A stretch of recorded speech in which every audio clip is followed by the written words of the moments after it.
Hello everyone. How are you? Uh, Today's video is about a question. Why are we born? Why are you born, specifically? The reason I'm asking this is because a certain person in my life, my father, told me to ex- to share with you a subject that I'm not really comfortable talking about because I keep it in the background while I live my life.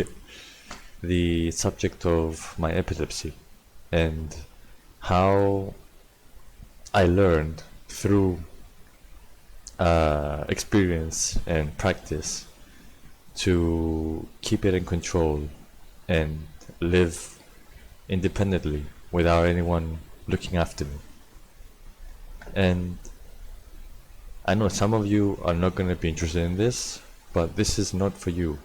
It is for the person who's sitting right there and is wondering what he or she will do with her life or his life because they don't know what to do, how to control it.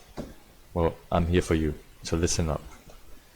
Now, I'm going to tell you a story of how this began and how the journey through my childhood, teenage years, and young adult yep, uh, became my lesson and my laboratory in order to learn how to control it. So let's begin. Let's start with my birth. When I was born late due to a due to a mistake that a doctor made in the timing of my birth. Well, that's what my family told me. So I lost oxygen and a part of my brain shut down. You can see it in an MRI that my entire brain is lit up and that part is not. Now, going through my first years of childhood, this was not a problem. I was a healthy baby boy, very active, very energetic. I used to love playing and running around and hugging people. Like, anyway, I was a good guy. I was a good boy. When I was around when I was around the age of 8,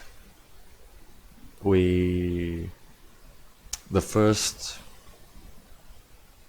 contact with the seizures happened, and it was a scary time. I didn't know what to do, and throughout a couple of months, I used to have it like 2 or 3 times a month, and it was just like suddenly I didn't have any control of it.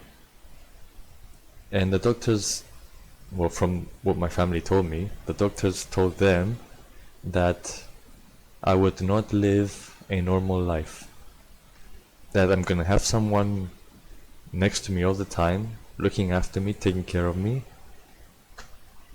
and yeah, that was it. That was my life at home all the time.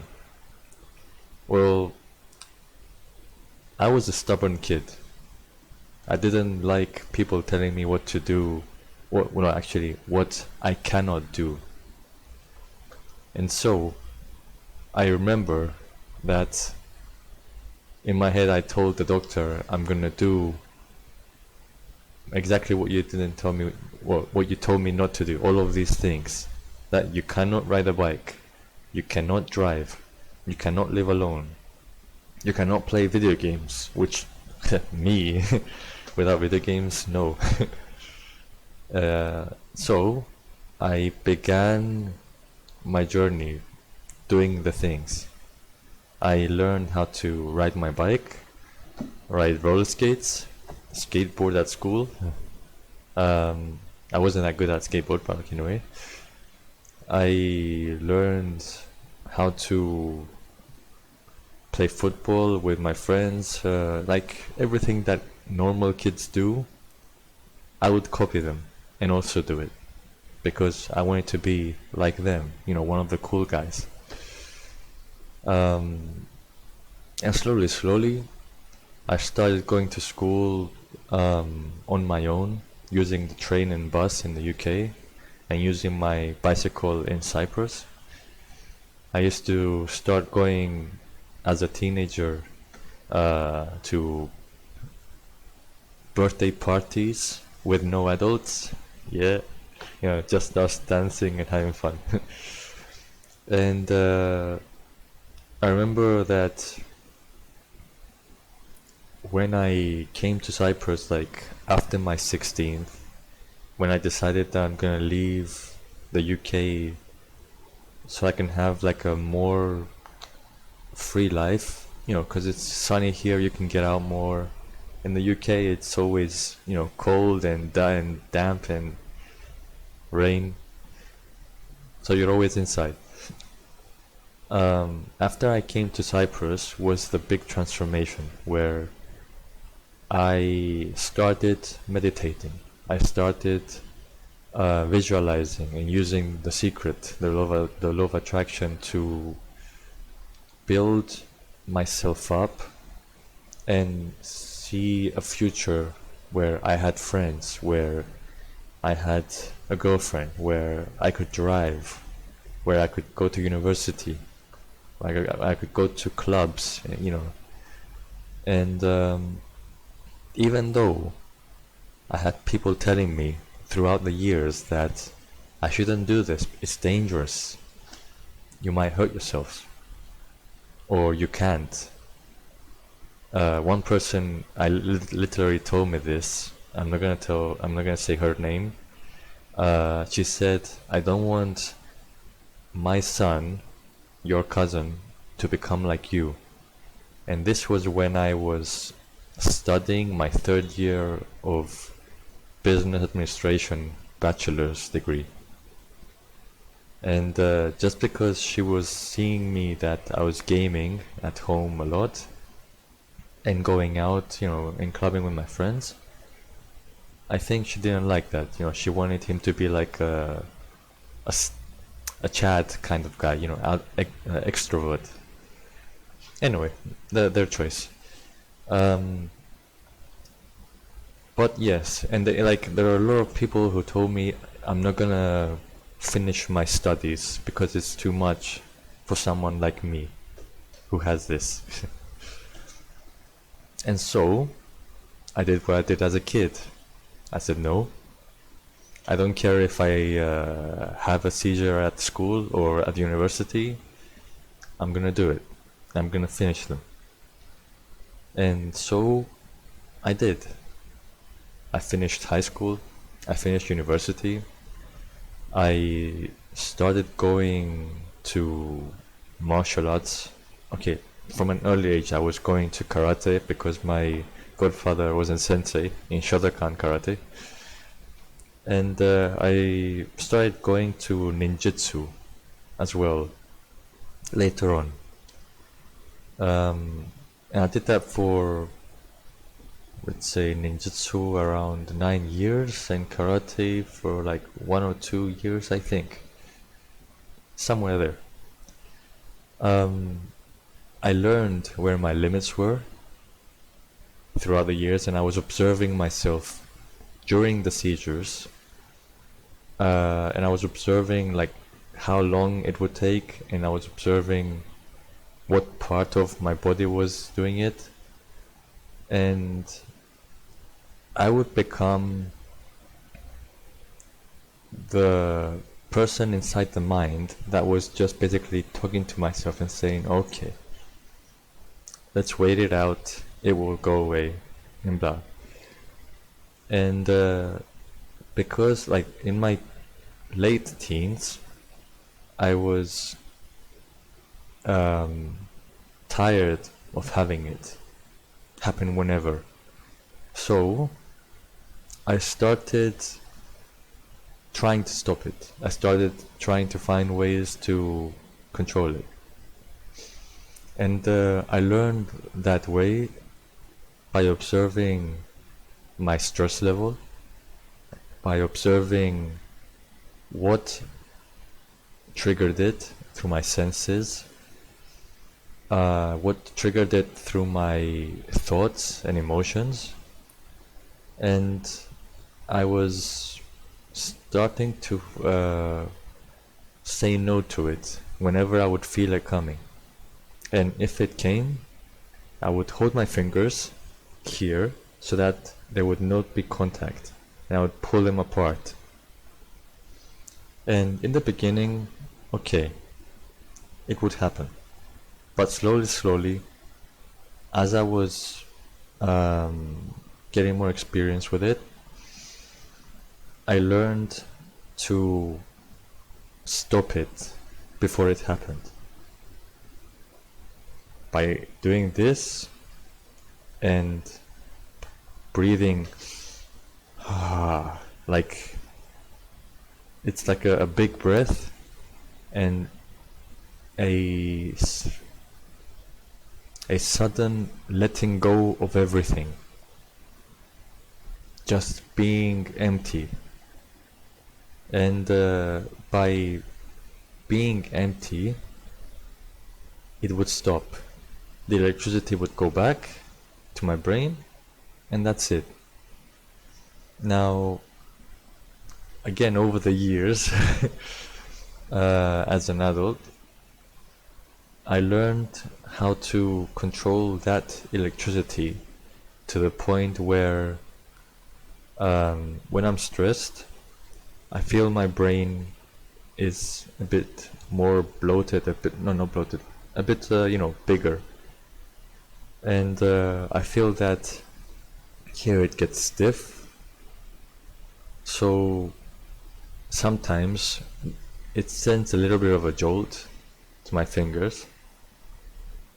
And I tell myself, okay, we see this, we feel it, we know what it's telling us to loosen up. And so that's what I do.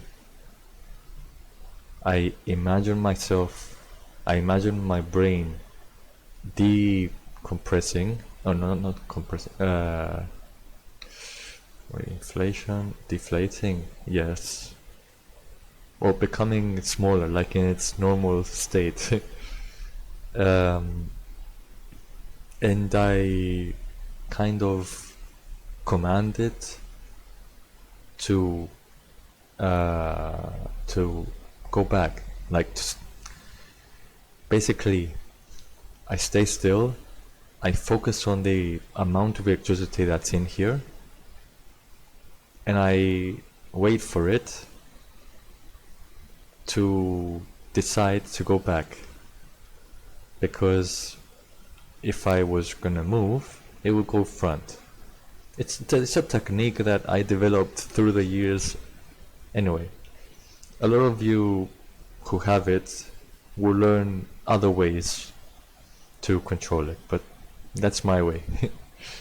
And yeah, it's to the point where basically like 3 days ago I was feeling tingling in my fingers, and I could see that when I was stressed my fingers would like try to close up a bit so I can press points on my thumb, because this is a brain, and it would just like stop. So it's basically your mindset.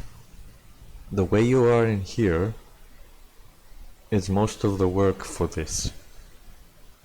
Yes, the medication works like 30-40% to keep you steady or low energy, but if you are a hyper guy like me,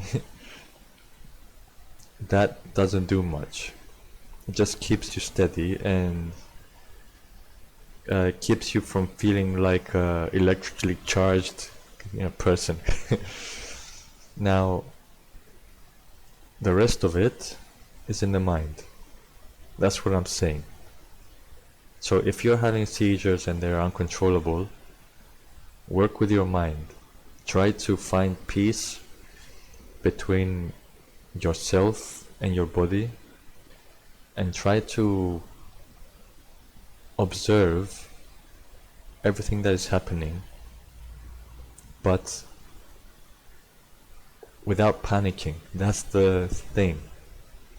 While everyone around me was panicking, I was being steady in my head, and I was trying to tell them, it's okay, it's okay, I'm okay. I mean, like one time I remember I was at work, and it happened, okay.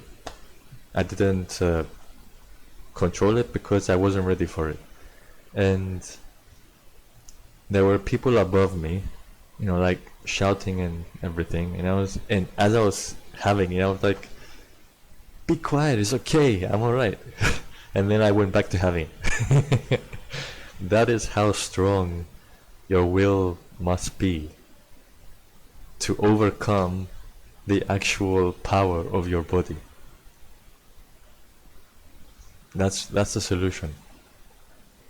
Now, I could have made this video and sold it, but I think it's not something to sell. It's something to keep free, and hopefully one of you might need this and might learn something that they need to change and, well, move on in their life. And as you can see, in my when I was 23, 24, I decided I'm gonna go away from home. I'm gonna get a job. I'm gonna stay on my own. Now, during my first 23 until 27 years, I was living with friends and cousins because we wanted to be enjoying our 20s. But after that, I moved into an apartment on my own, and I'm 34 now, still on my own.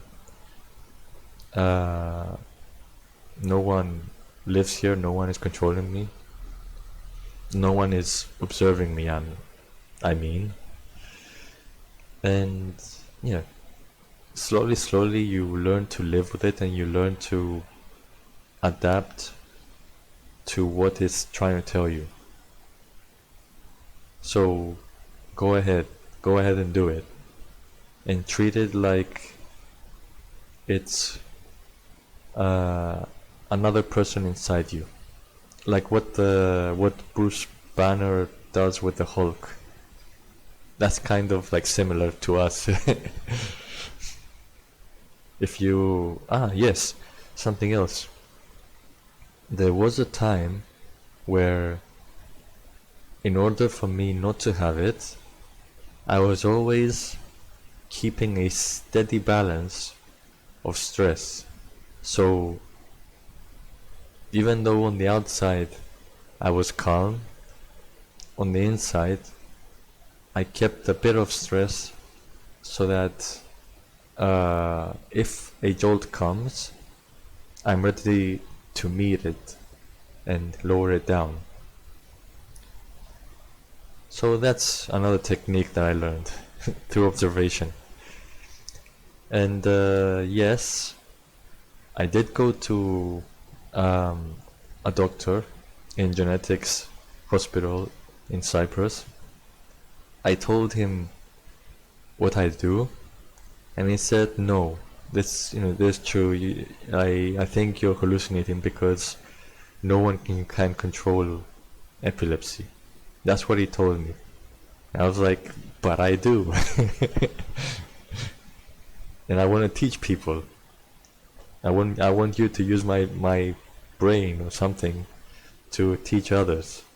And he wouldn't do it because he wouldn't believe me. And if you don't believe me, my dad was listening. He was there. So yeah. enjoy your life, live it, do what you want to do. Don't be afraid of getting hurt or death or whatever. Just be, okay, be a bit careful. That's it. As careful as everyone else is, like the normal guys and girls, like everyone that doesn't have it. Be as careful as them. Don't be afraid to live your dreams. When I learned that I had it, I wanted to be an astronomer. And unfortunately, I didn't learn maths that well, so I studied business. But I'm still studying it even now. Like philosophy, I'm studying astronomy, not astrology. It's different.